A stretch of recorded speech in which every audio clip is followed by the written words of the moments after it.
Assalamualaikum warahmatullahi wabarakatuh. Kami dari kelompok 13, kelas A 2019, akan mempresentasikan hasil diskusi kami yang berjudul Asuhan Keperawatan pada Anak dengan Kelainan Kongenital Hematologi, yaitu pada kelainan talasemia. Sebelumnya perkenalkan anggota dari kelompok kami. Yang pertama saya sendiri, Muhammad Iksan Aji Pratama, NIM 19011, dan teman saya Alvina Dias Ifada, NIM 19061.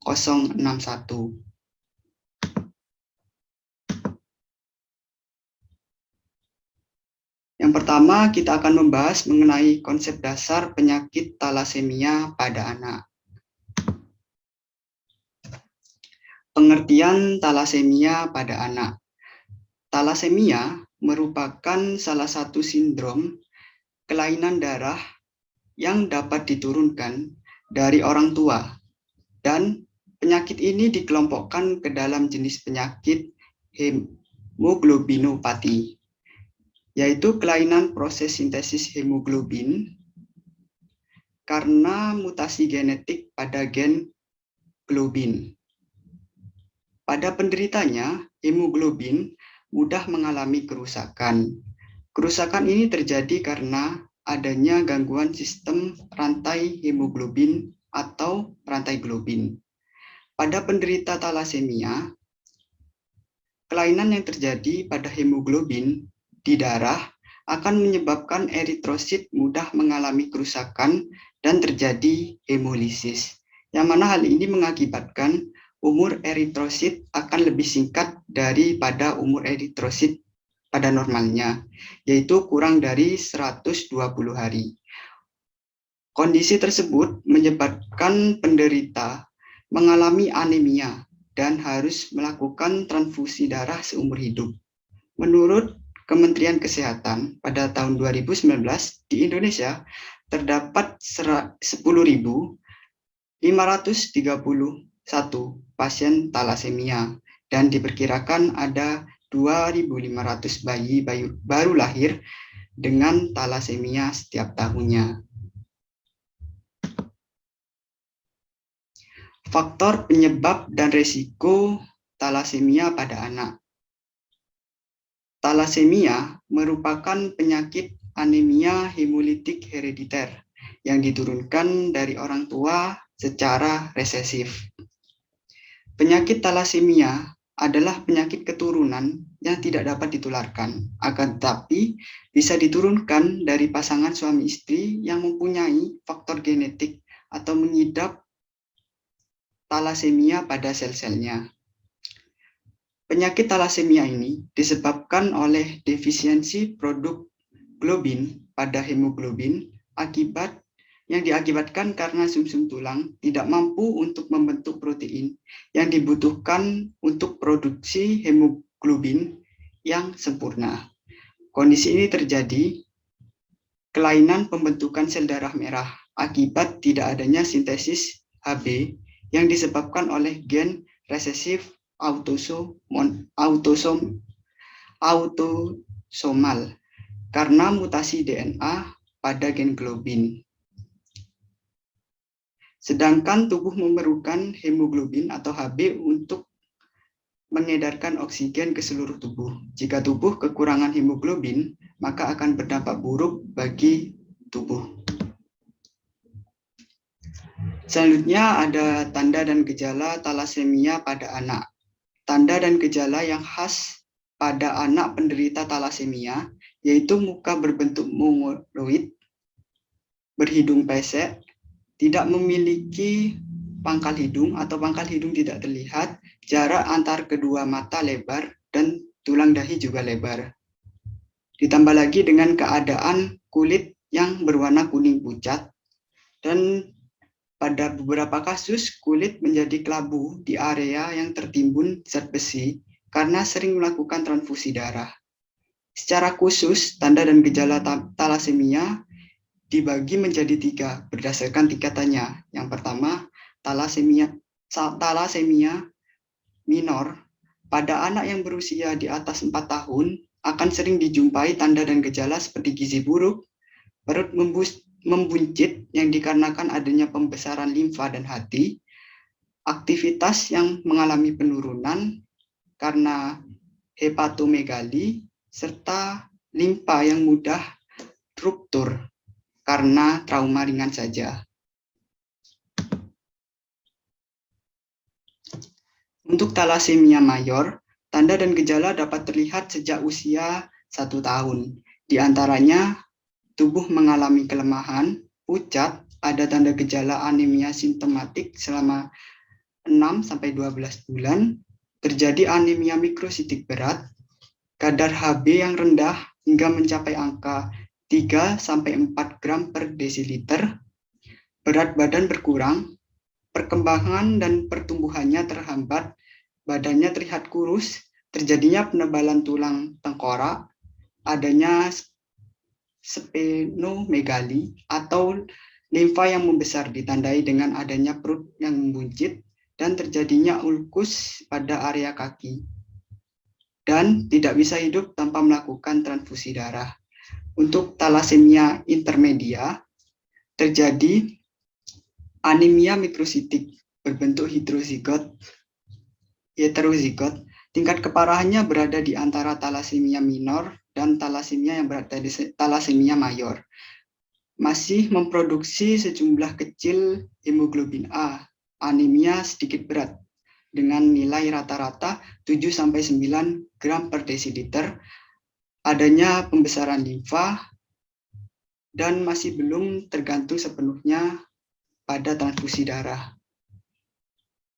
Untuk pemeriksaan penunjang talasemia pada anak sendiri, untuk membantu dalam menegakkan kasus diagnosa talasemia pada anak, maka diperlukan adanya suatu pemeriksaan penunjang atau laboratorium yang meliputi pemeriksaan screening dan pemeriksaan definitif.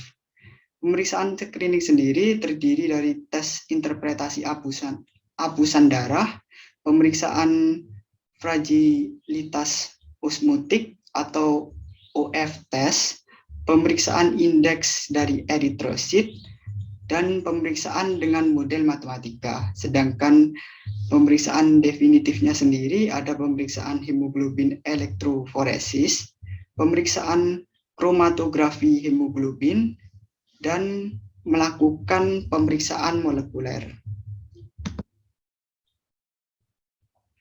Untuk penata laksanaannya sendiri, penata laksanaan kasus talasemia pada anak bergantung kepada tipe talasemia yang diderita dan bergantung pada tingkat keparahannya.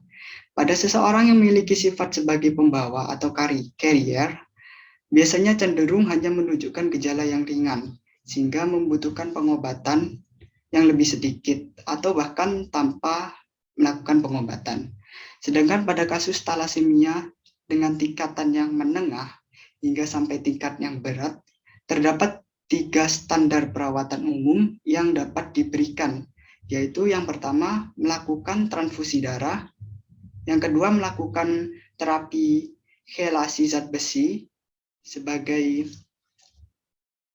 upaya untuk mengurangi penumpukan zat besi akibat adanya transfusi darah, dan penggunaan suplemen yang mengandung asam folat yang tinggi. Selain itu, ada beberapa penata laksanaan atau perawatan lain yang dapat dilakukan pada kasus talasemia pada anak, diantaranya pendonoran darah tali pusat dan pendonoran sumsum tulang belakang.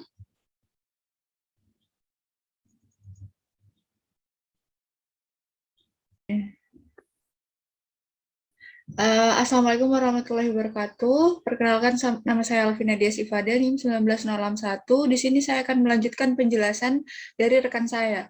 Di sini ada kasus dari seorang anak laki-laki yang berusia 8 tahun menderita penyakit talasemia.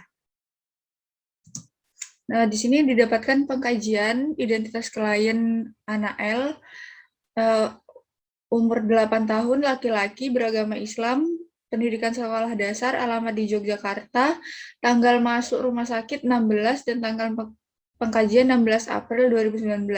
Untuk diagnosa medisnya talasemia.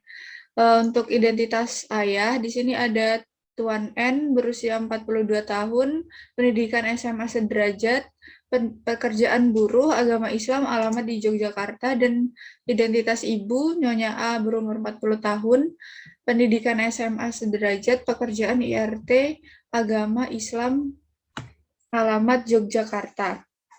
Untuk identitas saudara kandung tidak ada.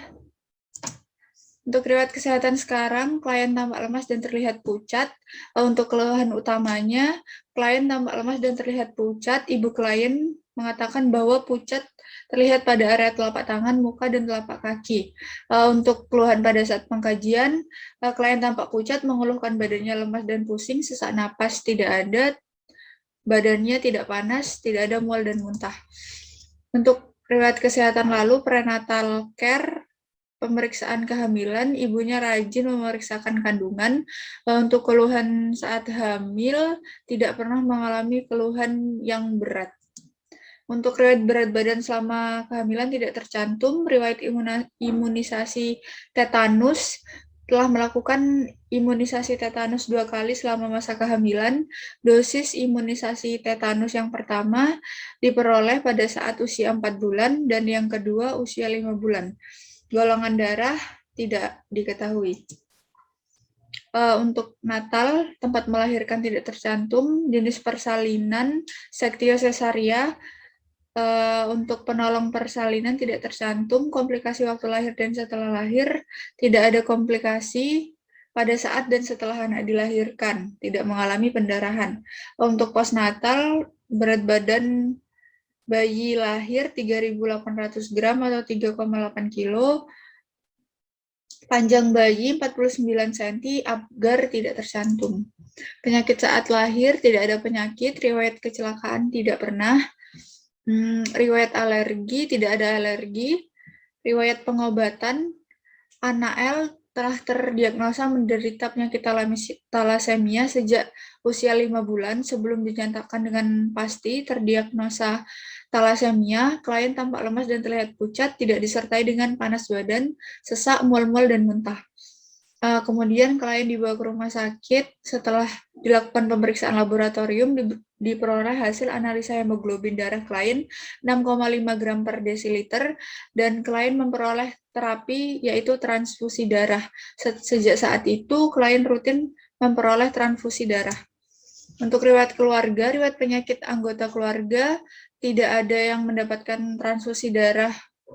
Untuk ayah ibunya tidak pernah ada transfusi darah berulang, tetapi pada nenek klien melakukan transfusi darah. Berikut diagramnya. Untuk riwayat imunisasi, BCG pada 2 bulan selama 1 kali, setelah pemberian membentuk abses 1 sampai dengan 2 bulan. Untuk yang imunisasi DPT 123 di saat usia 2, 4, dan 6 bulan, frekuensinya 3 kali, reaksi setelah diberikan yaitu demam selama 1 hari. Untuk polio 1, 2, 3, 4, usia saat baru lahir 2 bulan, 4 bulan, dan 6 bulan. Frekuensinya 4 kali, tidak ada reaksi setelah pemberian. Campak masih belum diberikan. Hepatitis B pada usia 0 bulan atau saat setelah lahir 1 bulan dan 6 bulan. Diberikan sebanyak 3 kali, tidak ada reaksi setelah pemberian. Untuk riwayat tumbuh kembang, berat badan 20 kg, tinggi badan 110 cm, IMT 16,5 kg per meter kuadrat. Waktu tumbuh gigi pertama anak L mulai tumbuh pada saat anak L berusia 6 bulan, saat berguling usia 5 bulan, duduk 8 bulan, merangkak usia 7 bulan, berdiri usia 11 bulan, berjalan 15 bulan, senyum kepada orang lain pertama kali saat berusia 2 bulan, bicara pertama kali, bisa mengucapkan satu kata saat usianya 9 bulan, berpakaian tanpa bantuan sendiri saat usianya 4 tahun. Riwayat nutrisi pemberian ASI, anak L pertama kali disusui pada saat 1 jam setelah kelahiran. Cara pemberian menyusui, lama pemberian hingga klien berusia 2 tahun. Pemberian susu formula, ibu mengatakan sejak usia 0-6 bulan, klien hanya diberi ASI, dan ibu klien mengatakan anaknya tidak diberikan susu formula. Untuk pola pemberian perubahan nutrisi, untuk selama 6 bulan pertama air susu ibu, 3 bulan setelahnya air susu ibu dan bubur susu. Untuk 9-12 bulan, ASI dan nasi lembut 1-2 tahun, ASI dengan nasi biasa atau menu keluarga. Untuk riwayat psikososial, tempat tinggal anak L diasuh oleh kedua orang tuanya, tinggal di rumah yang sama dengan orang tuanya. Lingkungan rumah di perkotaan, hubungan antar keluarga klien baik. Apakah rumah dekat sekolah atau ada tempat bermain? Tidak dekat dengan sekolahnya, namun terdapat taman bermain dan sepak bola. Untuk rumah ada tempat tinggalnya, tidak terdapat tangga, hubungan antar anggota keluarga baik, anak L diasuh oleh kedua orang tuanya. Riwayat spiritual, dalam keluarga mereka saling mendukung dalam proses pengambilan keputusan, dan dalam kegiatan keagamaan keluarga selalu melakukannya bersama-sama. Reaksi hospitalisasi, ibu membawa anaknya ke rumah sakit karena ibu ingin berobat ke rumah sakit karena klien mengeluh lemas dan tampak pucat. Dokter menjelaskan kondisi, diagnosa, dan rencana pengobatan yang akan dilakukan oleh petugas medis dan keperawatan. Perasaan orang tua saat ini, kedua orang tua klien merasa cemas dan kondisi anaknya. Orang tua selalu berkunjung ke rumah sakit yang tinggal dengan anak, yaitu ibu klien. Pemahaman anak tentang sakit dan rawat inap, anak L telah mengetahui bahwa dirinya terdiagnosa dan mengalami penyakit thalassemia yang menyebabkan dirinya harus melakukan terapi transfusi darah. Untuk aktivitas sehari-hari, sebelum sakit, selera makan baik, namun setelah sakit mengatakan kurang nafsu makan dan makanan yang disajikan tidak pernah dihabiskan. Untuk menu makanannya sama dengan saat sebelum sakit, frekuensi makan klien makan 3 kali sehari, namun saat sakit tetap 3 kali sehari, namun hanya 3-4 sendok saja. Cara makannya saat sebelum sakit, makan sendiri, namun saat sakit disuap oleh ibunya. Untuk selanjutnya, di sini ada kondisi cairan yang sebelum sakit itu minum air putih dan minuman dingin. Untuk setelah sakit juga minum air putih dan air dingin. Cara pemenuhannya, sebelum sakit minum secara mandiri, untuk setelah sakit makan dan minum dibantu oleh ibunya. Nah, di sini untuk BAB ke toilet untuk saat sakit dibantu oleh ibunya. Frekuensi 1 kali sehari, untuk konsistensinya pada dan lembek, tidak ada kesulitan saat BAB dan tidak mengkonsumsi obat pencahar. Jam tidur tidak terjadwal pada malam hari, tidurnya jam 8 malam. Pola tidurnya, klien tidur malam selama 9 jam. Untuk saat sakit, klien tidur selama 10 jam. Kebiasaan sebelum tidur, menggigit ibu jarinya. Tidak ada kesulitan tidur. Di sini ada cara mandi. Anak L biasanya mandi sendiri, namun saat sakit dirawat. Mandi dilakukan dengan cara dilap dengan kain yang telah dibasahi air hangat, dilakukan di atas bed. Untuk frekuensinya 2 kali sehari, saat sakit 1 kali sehari. Alat mandinya menggunakan baskom, kain, sabun, dan handuk. Gosok gigi sebelum sakit, gosok gigi, dan setelah sakit gosok gigi namun dibantu ibunya.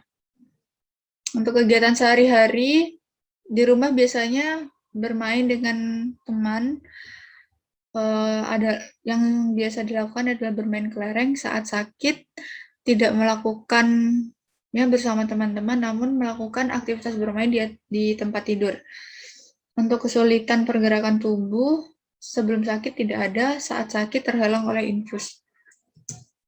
Untuk pemeriksaan fisik, keadaan umum, klien tampak lemas dan terlihat pucat, kesadaran kompos mentis, tekanan darah 90/60 mmHg, untuk denyut nadi 90 kali per menit, suhu 36,4 derajat Celcius, pernapasan 24 kali per menit, berat badan 20 kg, tinggi badan 110 cm, IMT 16,5. Kepala inspeksi, warna rambut hitam, penyebaran rambut merata, rambut kalian tidak mudah dicabut, rambut bersih. Tidak ada benjolan, tidak ada nyeri tekan, tekstur rambut halus. Untuk pemeriksaan abdomen, perut Anael sedikit membuncit, tidak ada luka pada perut. Palpasi, hepar teraba membesar, limpa teraba membesar. Peristaltik usus 5 kali per menit, integumen waktu pengisian kapiler lebih dari 3 detik. Turgor kulit klien menurun, warna kulit klien tampak pucat. Untuk tes diagnostiknya pada tanggal 16 April 2019 diperoleh hasil hemoglobin 6,5 gram per desiliter, hematokrit 21,1%, laju undap darah 5 mm per jam, leukosit 3.900 per UL, trombosit 723.000 per UL. Terapi saat ini yang dilakukan, transfusi PRC 800 cc, asam folat 2-5 mg per hari, vitamin E 200-400 IU setiap hari, vitamin C 100-250 mg per hari, NaCl 0,9%. Asuhan keperawatan, di sini didapatkan analisa data dengan problem perfusi perifer tidak efektif, intoleransi aktivitas, dan risiko defisit nutrisi. Diagnosa yang kami angkat yang pertama, perfusi perifer tidak efektif berhubungan dengan penurunan konsentrasi hemoglobin ditandai dengan pengisian kapiler lebih dari 3 detik, akral teraba dingin, warna kulit pucat, dan turgor kulit menurun. Untuk intoleransi aktivitas, yang kedua, intoleransi aktivitas berhubungan dengan ketidakseimbangan antara suplai darah dengan kebutuhan oksigen, ditandai dengan mengeluh lelah dan merasa lemah. Risiko defisit nutrisi berhubungan dengan ketidakmampuan mencerna makanan. Untuk intervensi keperawatan, intervensi yang kami ambil yaitu perawatan sirkulasi dengan kriteria hasil yang diharapkan, warna kulit pucat 4, pengisian kapiler 4, akral 4, turgor kulit 4. Nah, yang kedua yaitu manajemen energi dengan kriteria hasil yang diharapkan, frekuensi nadi 4, keluhan lelah 4, perasaan lemah 4, tekanan darah 4, frekuensi napas 4. Untuk intervensi yang ketiga yaitu manajemen gangguan makan. Untuk kriteria hasil yang diharapkan, status nutrisi, yaitu porsi makan yang dihabiskan 3, verbalisasi keinginan untuk meningkatkan nutrisi 4, sikap terhadap makanan atau minuman sesuai dengan tujuan kesehatan 4, nafsu makan 4. Berikut adalah implementasi keperawatan yang kami lakukan setelah dilakukan 1 kali 24 jam perawatan. Untuk hasil TTV pertama, tekanan darah 90/60 mmHg, nadi 90 kali per menit, untuk suhunya 36,4 derajat Celcius, respiratory rate 24 kali per menit. Dilakukan pemasangan infus cairan NaCl, transfusi PRC 800 cc, lalu pasien diberikan makanan sesuai saran ahli gizi. Dilakukan pemberian asam folat 2 mg melalui oral, menganjurkan pasien untuk istirahat baring dengan lingkungan nyaman dan rendah stimulus, pemberian vitamin C 100 mg melalui oral, pasien diberikan makanan sesuai saran ahli gizi, dilakukan injeksi vitamin E 200 IU, timbang berat badan dan tinggi badan. Menganjurkan pasien untuk istirahat baring dengan lingkungan nyaman dan rendah stimulus, pasien diberikan makanan sesuai saran ahli gizi, dilakukan monitor TTV pasien pada saat 18.30, didapatkan hasil TTV, tekanan darah 90/60 mmHg, nadi 97 kali per menit, suhu 36,6 derajat Celcius, respiratory rate 25 kali per menit. Selanjutnya menganjurkan pasien untuk istirahat baring dengan lingkungan yang nyaman dan rendah stimulus. Selanjutnya ada evaluasi keperawatan yang kami dapatkan. Evaluasi subjektif, pasien mengatakan ujung jarinya menghangat. Untuk objektif, pasien pasang infus dengan cairan NaCl 0,9%, injeksi vitamin E 200 IU melalui IV, pemberian asam folat 3 mg dan vitamin C 100 mg melalui oral, transfusi 800 cc. Untuk hasil tanda-tanda vital, tekanan darah 90/60 mmHg, nadi 97 kali per menit, suhu 36,6 derajat Celcius, RR 25 kali per menit. Didapatkan kriteria hasil warna kulit pucat 4, pengisian kapiler 3, akral 4. Turgor kulit 3. Masalah masih ada, perencanaan efektif dan lanjutkan perencanaan nomor 1. Untuk diagnosa yang kedua, didapatkan kriteria hasil frekuensi nadi 4, keluhan lelah 3, keluhan lemah 4, tekanan darah 3, frekuensi napas 3. Untuk masalah masih ada, perencanaan efektif, lanjutkan perencanaan nomor 2. Untuk yang diagnosa nomor 3, didapatkan kriteria hasil porsi makan yang dihabiskan 3, verbalisasi keinginan untuk meningkatkan nutrisi 4, sikap terhadap makanan 4, nafsu makan 3. Masalah masih ada, perencanaan efektif, dan lanjutkan perencanaan nomor 1, 2, 3 agar meningkatkan ke skor 5. Terima kasih. Berikut presentasi dari kami, dilanjutkan dengan diskusi kelompok di kelas.